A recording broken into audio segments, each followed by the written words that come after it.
Chapter 25. Entering the Government, 1981.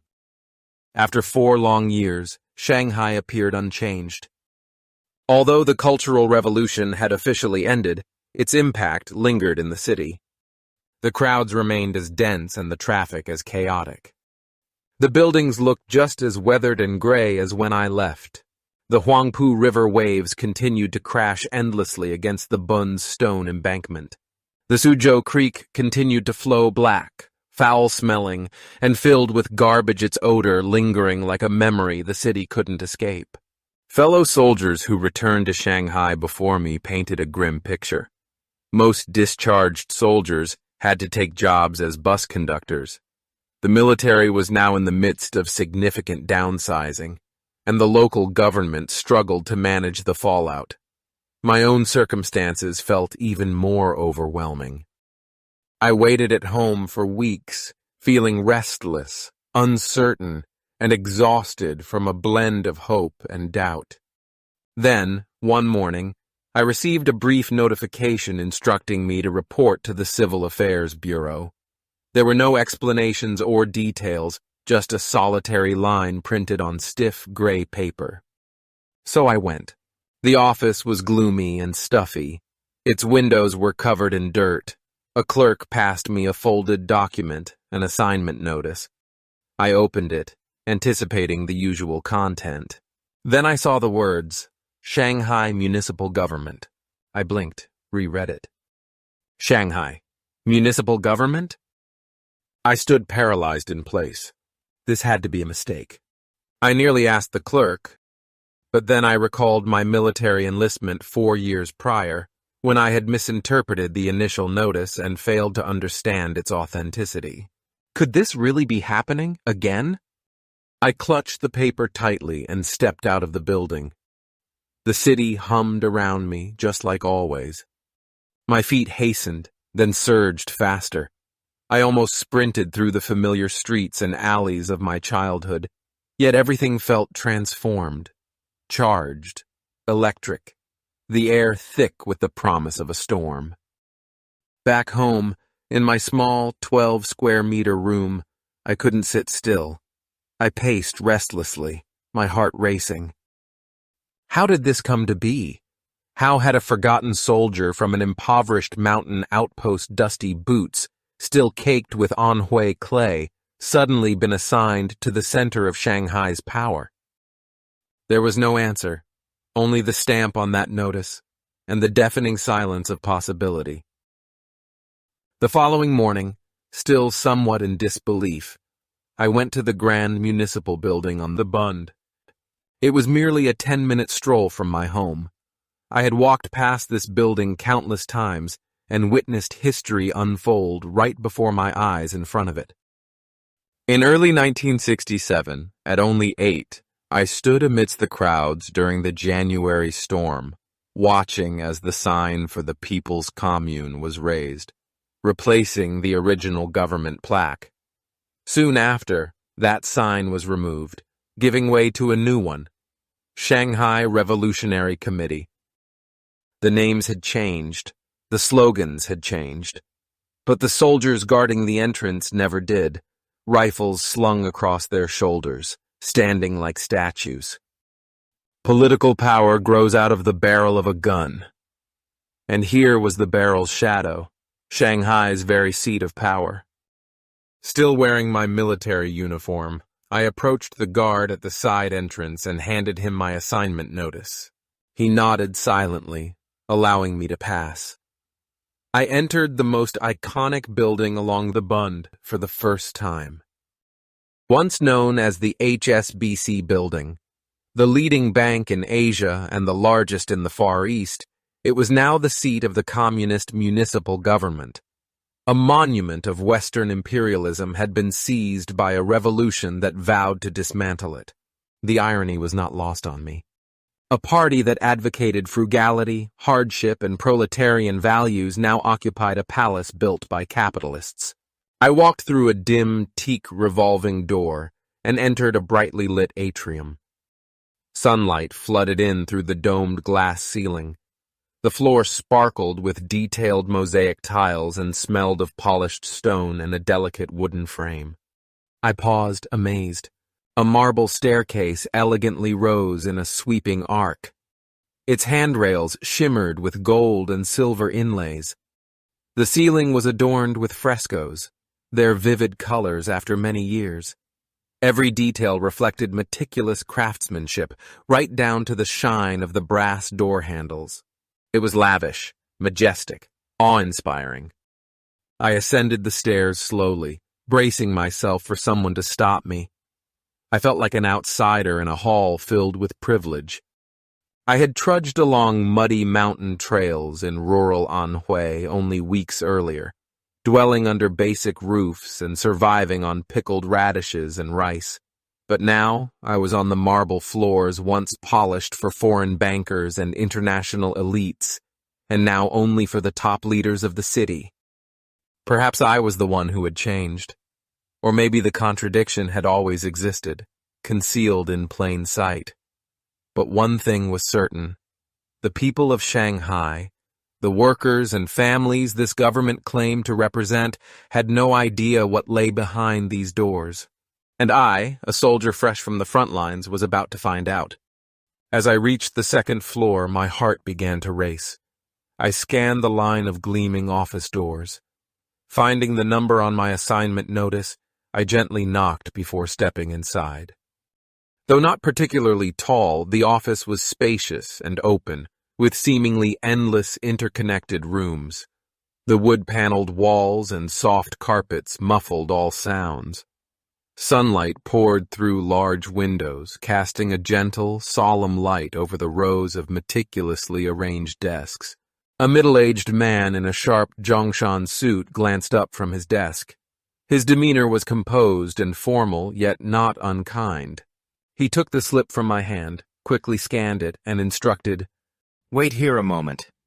Then he vanished into a nearby room, leaving me alone in the quiet space. The silence felt heavy.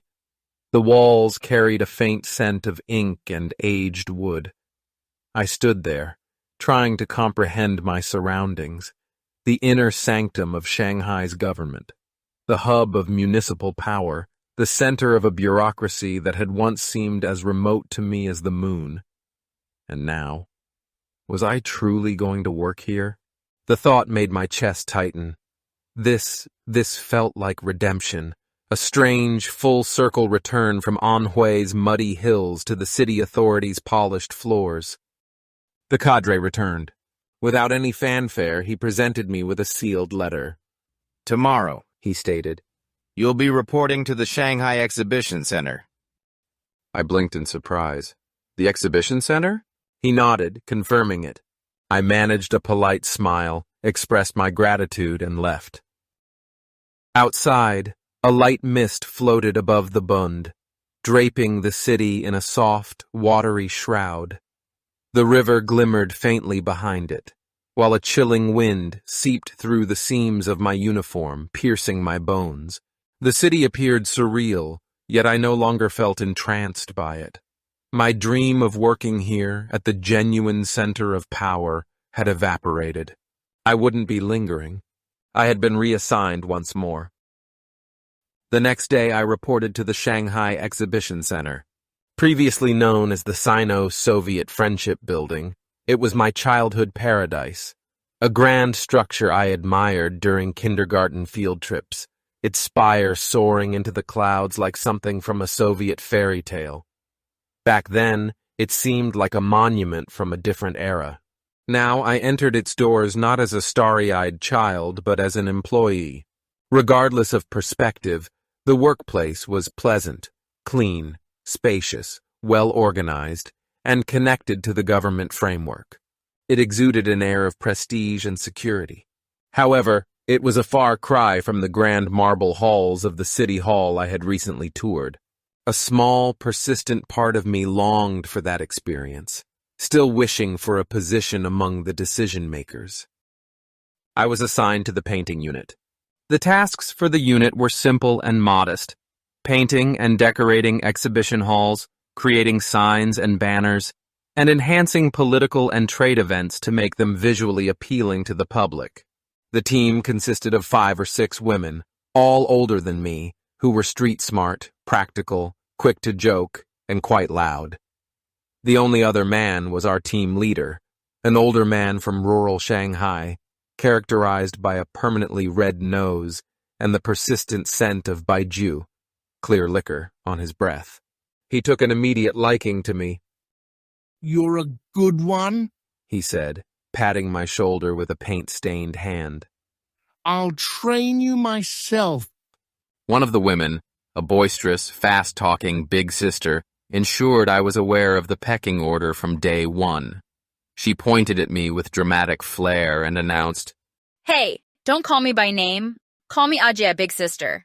Got it? Say it. Ajie." I laughed, nodded, and repeated it dutifully. She grinned like a cat. "Good. I'm your big sister now.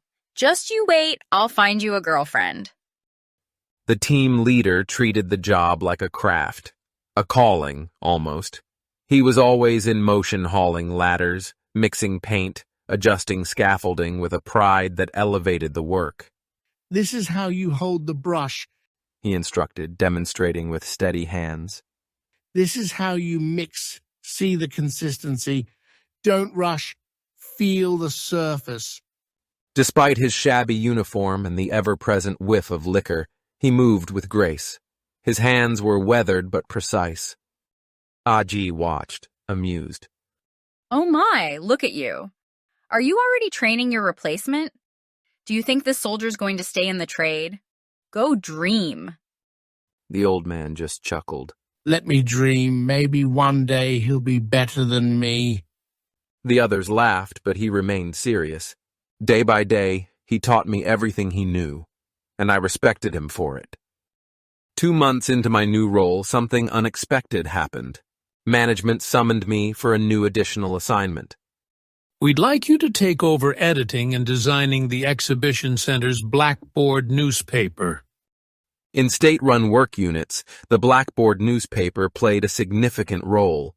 It served as a propaganda tool and an information board, shaping perceptions, reinforcing values, and reminding employees of their ideological obligations. Every poster, headline, and hand-drawn slogan must adhere to the party's stance. They recognized my handwriting, acknowledged my artistic background, and probably noted my quiet, compliant demeanor. I was regarded as the best candidate for the assignment, and just like that, my work shifted once more. One afternoon, I was outside, carefully writing that week's content on the Exhibition Center's public blackboard. While writing, I observed 5 or 6 men approaching me. They were the center's senior officials, led by a man in his 50s. Spotting me at work, he paused, and the group halted beside him. I instinctively turned, half expecting a reprimand or instruction. Instead, he smiled and waved a hand. "Go ahead. Keep writing," he said. "I just want to watch." I continued writing, now conscious of the gaze from behind me. After a brief pause, the man nodded and turned to speak with the director of the exhibition center next to him. "This young man's handwriting is quite good." The others quickly joined in his admiration. It was evident. This man held significance. After observing me momentarily, he casually started a conversation, asking a few light questions, such as where I was from and how long I had been there. Then, without warning, "Do you speak English?" Without thinking, I blurted out, "Yes, I do." A brief look of surprise flashed across his face. For just a moment, it was visible. He hadn't anticipated such a swift, assured reply. A young man with neat handwriting. And now he communicates in English? At that time, English speakers were a rarity. Soon, his expression changed. The surprise diminished. His eyes sparkled with a quiet thrill as if validating a suspicion he had long held. He nodded in approval once, then twice. Then the group turned and departed without exchanging another word. A knot of regret twisted in my gut as soon as they disappeared. Why did I respond so quickly? Why did I act so impulsively? Yes, I began learning English in the 3rd grade and have studied it for over a decade, including my military time. But in reality, my spoken English was a mess, and now I had just bound myself with my own words, just as a gentleman's promise is often considered worth its weight in gold.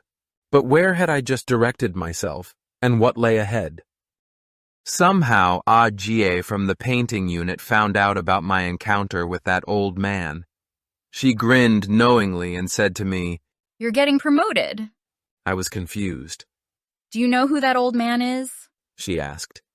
He's a top city official. Big boss.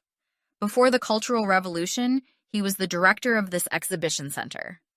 She then turned to our unit leader, the old man with the red nose, and said with half a smile, half seriousness, See, I've told you. Little Yang is educated. Leaders can spot that immediately. And you? Dreaming of training him as your successor? Give it up, old man. He's just passing through here. He's being tested before his big promotion. You get it now? The old team leader looked stunned, as if he had done something wrong or missed an opportunity, like he had let something valuable slip through his fingers. I suddenly felt guilty. Nothing had happened yet, and already I had become the source of disappointment for this kind old man. But just as Aji predicted, the notice came. 2 weeks later, the leadership at the exhibition center summoned me. Report to the Jinjiang Hotel, They said. You've been transferred to the municipal reception office. That was it. No fanfare, no explanation, just a simple directive delivered like any routine assignment. But this was anything but routine. This was a door into another world. I was being pulled straight into the heart of Shanghai's city government, into its inner sanctum, even bypassing the grand hall of the HSBC building on the Bund. When the painting team heard the news, the reaction was a mix of excitement and disbelief. Oh, little Yang is leaving? The old team leader fell silent. He didn't say a word. He just looked at me, quiet, thoughtful like he wanted to say something but couldn't quite find the words. Or maybe he already knew how this would end. Aji, true to form, stayed unfazed. She sat on her low stool, knitting a wool sweater with the same ease she once slapped paint on a wall. She didn't even look up as she said, in a flat, matter-of-fact tone, Little Yang never really belonged with us. He's educated. The leaders can see it. They need people like him. Then she paused, gave a little shrug. As for us, we'll be doing this kind of work till we retire. Nowhere to go, nothing to change. Finally she turned to me, her eyes glinting with their usual teasing spark. With a mock toss of her hair, she added, If you ever pass by the exhibition center, come visit. And don't forget, I still owe you a matchmaking session. She burst into laughter, full and loud, as if nothing in the world could shake her or touch her. I smiled, but deep down I felt a strange guilt, maybe, or gratitude, or both. Because I knew in that moment that I was leaving something behind, not just a job, but a little world of ordinary people, of realness, of laughter and paint and stubborn dignity, and I was stepping into something else entirely. The municipal reception office was tucked inside the legendary Jinjiang Hotel, the crown jewel of Shanghai's luxury, a place whispered about with awe by ordinary citizens. For most, it existed only as rumor and myth, the hotel of foreign dignitaries, high-ranking officials, state banquets, and closed-door meetings. Now it was my workplace. From the moment I had stepped into the marble halls of the Shanghai Municipal Government Building, I had sensed that something was shifting in my life. But this assignment was beyond anything I had imagined. The reception office didn't appear on any public registry. It had no sign above its door.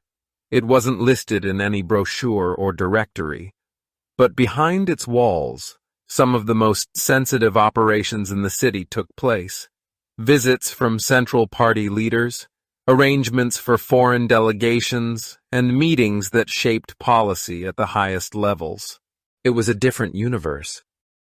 The head of the municipal reception office was the same man who had observed me creating the Blackboard newspaper outside the exhibition center. His name was Yu Mao Hu. Mr. Hu was an extraordinary figure from any perspective. Anyone meeting him for the first time would leave feeling intrigued and unsettled. He was a compact, stout man with broad shoulders and a neck that seemed to merge into his torso. His face stood out thick eyebrows, a wide mouth, and intense, bulging eyes that grew striking when emotion gripped him, as it often did. To those unacquainted, his gaze could unsettle. His voice resonated powerfully, reminiscent of a cannon's blast. His lips perpetually appeared slightly pursed, as if he were constantly pausing mid-sentence or about to swallow. He lacked grace and polish. Nevertheless, he successfully led one of Shanghai's most sophisticated and politically astute departments, the municipal reception office that hosted foreign dignitaries, central government officials, and party elites. Hu, a veteran communist, embodied the confidence of someone who had faced wars, purges, and revolutions. His fearless and candid demeanor radiated authenticity. He indulged in drinks with the spirit of a warrior, savored meals fit for royalty, and remained true to himself without pretenses. He had a taste for exotic dishes and raw garlic. If he became restless during a meeting, he would nonchalantly take off his shoes, prop his feet up, and scratch them without regard for etiquette. A genuine guerrilla-style red kid who entered the communist revolution as a child soldier at around 12 or 13. His party lineage was impeccable, with revolutionary credentials marked on his skin. Yet, beneath his rugged exterior, there was more to his story. Unlike many peers, Hu wrote with skill. His reports blended clarity and flair during his time. His internal policies were clear and accessible, and his calligraphy flowed with elegance. Beneath his tough exterior lay a man who esteemed knowledge, valued ideas, and, despite his rough demeanor, cherished intellectuals. Maybe that's the reason he saw me. Maybe that's why he drew me away from the paint buckets at the exhibition center and brought me into his sphere. Before the Cultural Revolution, Director Hu was at the height of his career. He was the director of the Sino-Soviet Friendship Building Complex, which would eventually become the Exhibition Center. Before that, he had served as secretary to a high-ranking party leader in the East China Bureau. Ambitious, talented, and still under 40, he made rapid advancements. Then came the storm. During the Cultural Revolution, Hu faced accusations not for being ideologically impure or corrupt, but for a much graver offense, his unwillingness to submit. They described him as having a bad attitude. He lacked the necessary servility to the rebels and the Red Guards. That was all it took. He was pulled onto the stage, displayed before the crowds, and subjected to violent struggle sessions led by the rebels and the Red Guards. When humiliation proved insufficient, they resorted to beating him. They shattered his leg. While the physical injury healed, its impact on his life and direction never vanished. Now, years later, he returned, still powerful, still sharp, still dangerous in his own way. And somehow I had become woven into his story. Because I'd said yes. Because I could write. Because I reminded him, perhaps, of something he once was. On only my second day at the Shanghai Municipal Reception Office, Director Hu strolled into my office with the same casual swagger he always carried, briefcase under one arm, a glint of excitement in his eye. Tomorrow, he said, tossing the words like an afterthought. You'll receive a foreign guest. He's Mayor Wang's personal guest. Make sure to do a good job. and with that he swallowed as if out of habit and confidently walked out. I sat frozen in my chair. A foreign guest? Mayor Wang? Reception? The words hit me like a thunderclap. Was I hearing this right?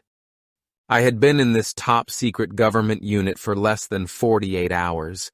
I still couldn't find the bathroom without getting lost. I had never hosted anyone formally in Chinese, let alone a foreign VIP in English. I had never even spoken to a real foreigner before. And now I was expected to receive one who spoke only English? In the name of the mayor, whom I had never met? I felt the blood drain from my face. Yes, I had said I spoke English. But speaking in English and conducting a full official reception in English on behalf of the mayor of Shanghai were two entirely different things. This wasn't a challenge. This was suicide. I was still just a Shanghai-born soldier, barely returning from an Anhui muddy mountain base. I didn't even know what an official reception entailed. And yet here I was, no briefing, no protocol sheet, no safety net. This was Director Hu's style classic guerrilla tactics applied to city bureaucracy. Throw you into the deep end and see if you swim. What is the communist and military approach in one word? Brutal. But strangely, I didn't feel resentment. Somewhere and somehow, buried beneath the panic, a flicker of something else stirred. Had I just met a benefactor? Was Director Hu my Bo-Li the legendary judge of horses, a talent scout, the one who could spot untapped potential from a glance? Had he seen something in me? Or was this simply a reckless gamble? Either way, the test had begun, and I was determined not to fail. I said nothing, asked nothing, and acted as if this was routine, as if I had always known how these things worked. Because you didn't ask questions in this unit. To ask was to reveal ignorance. To reveal ignorance was to admit incompetence, and incompetence had no place here. But as I sat in the silence that followed, one question screamed through my mind. Why did I say I spoke English? That night, I raced home and tore through my bookshelf, pulling out every old English textbook I had, dust-covered, dog-eared, long forgotten.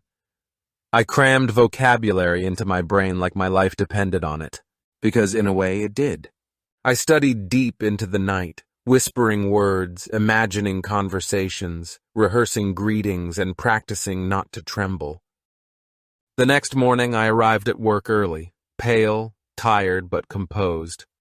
And then, without ceremony, I was dispatched to the Hongqiao International Airport with a female translator from the Jinjiang Hotel to pick up the guest. His name? Lorin Maazel. He was an American and the legendary conductor of the Vienna Philharmonic Orchestra and the Chicago Symphony Orchestra, and most shockingly of all, a private guest of Mayor Wang Daohan. At the time, I didn't even know such a thing existed. I thought high-ranking communist officials were not supposed to have foreigners, especially those propagandized as the enemy, like Americans, as private guests. But there it was, my assignment, my test. And the moment I stepped out onto the tarmac at Hongqiao, I knew. The rest of my life was already being rewritten, one foreign guest at a time. I watched the female translator closely as we waited for the guest to arrive at the airport. I noted everything. How she greeted him, smiled, and effortlessly shifted between formal English and casual pleasantries. Her poise was effortless, her tone professional, and her English polished. Then I steeled myself. I had no choice but to try. I stepped forward and began to engage Mr. Maazel in small talk. To my immense relief, I could. My English wasn't elegant and I was no diplomat, but we could converse.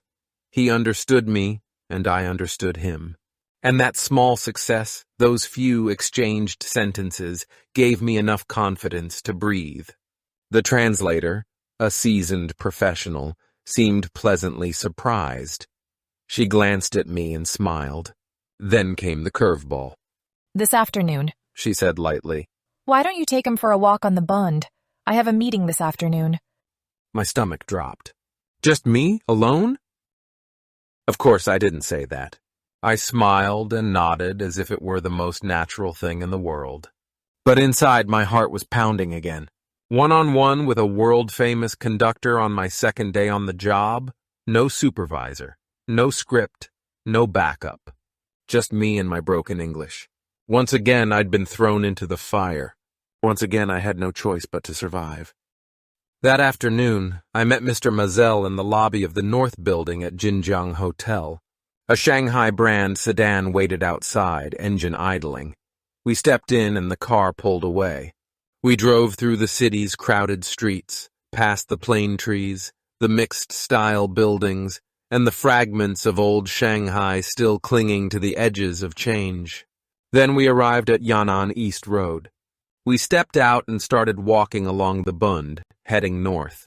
It was an idyllic day, gentle winds, warm sunshine, and the fragrance of the Huangpu River wafting through the air. I focused on maintaining a steady breath and tried to calm my mind. I spoke calmly, relying on memory, instinct, and years of observing storytelling. We walked by the domed HSBC building, the Customs House with its chimes, and the Peace Hotel with its green copper roof. All these colonial remnants of Shanghai's tumultuous history stood like quiet witnesses. I pointed, explained, and described the environment. I never trained as a tour guide, but I was a true local. I grew up nearby, walking these streets from a young age, playing by the river, and observing the ships, tourists, and the ever-changing tides of time. The stories flowed effortlessly. Mr. Mazel listened with rapt attention, curious and kind.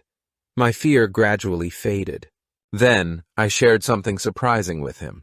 During my military service in the remote mountains of Anhui, I discovered the works of Beethoven, Mozart, Tchaikovsky, and Chopin. As a child, I taught myself to play the bamboo flute. Later, the Army sent me to Anhui University to study music theory and accordion training.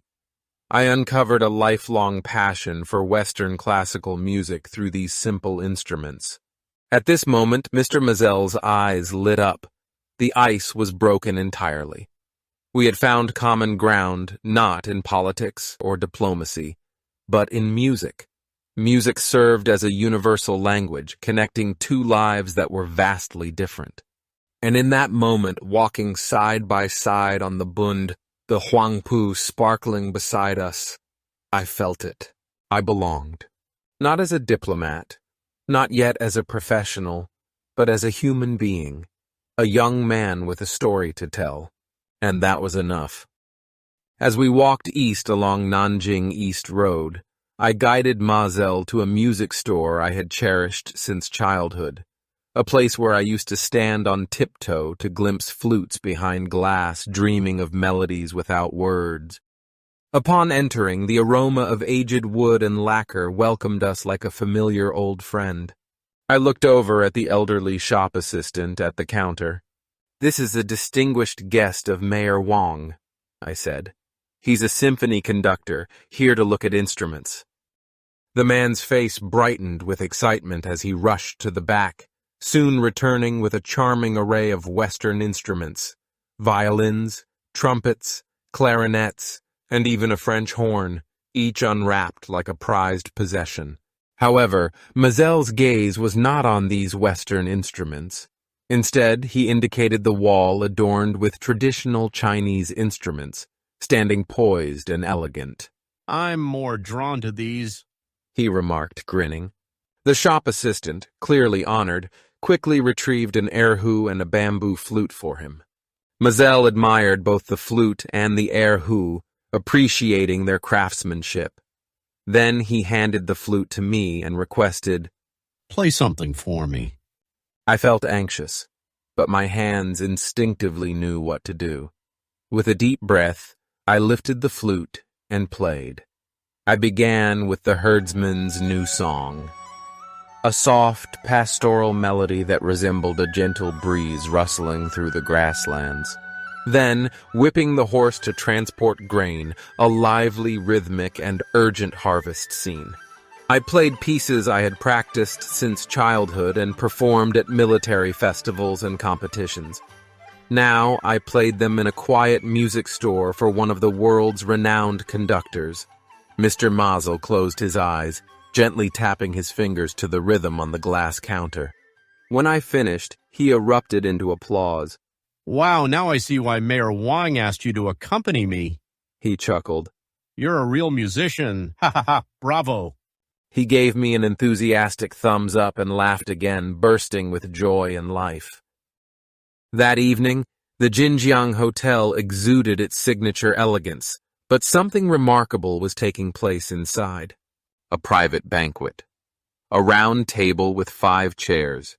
Gathered around it were Mayor Wang Daohan, Shanghai's most influential figure, Lorraine Mazel, the conductor who had led the world's top orchestras, Director Hu, my new superior, a poised and attentive female translator, and me, the youngest, newest, and most surprising attendee at the table.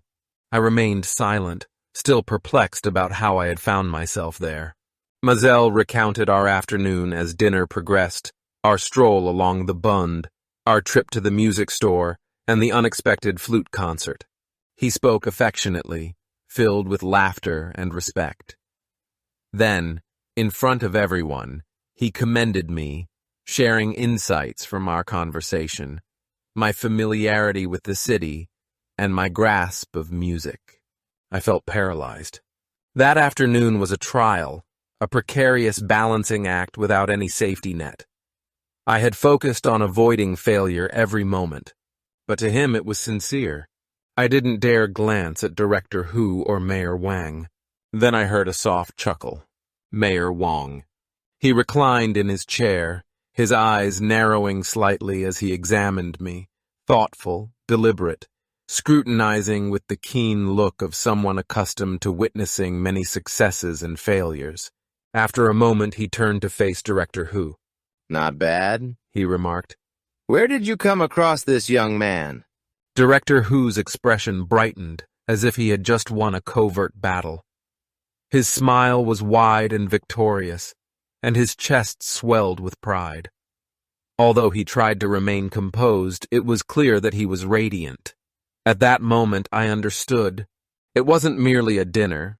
It signified an arrival. I had passed my first real test, not just a language or performance test. It was a test of presence, survival under pressure, instinct, and adaptability in a world where few were ever invited and even fewer were trusted. More importantly, by accident I had helped Director Hu gain face, and in this world that mattered more than anything. This was June 1981. I was 22 years old. Thus, I started my 10-year tenure through the heart of Shanghai's political machine. I didn't know where it would lead me yet. I didn't know what I would witness or what it would cost. But one thing was certain. I had crossed a line I could never uncross. From that night forward, I was no longer watching the system from the outside. I was now inside it.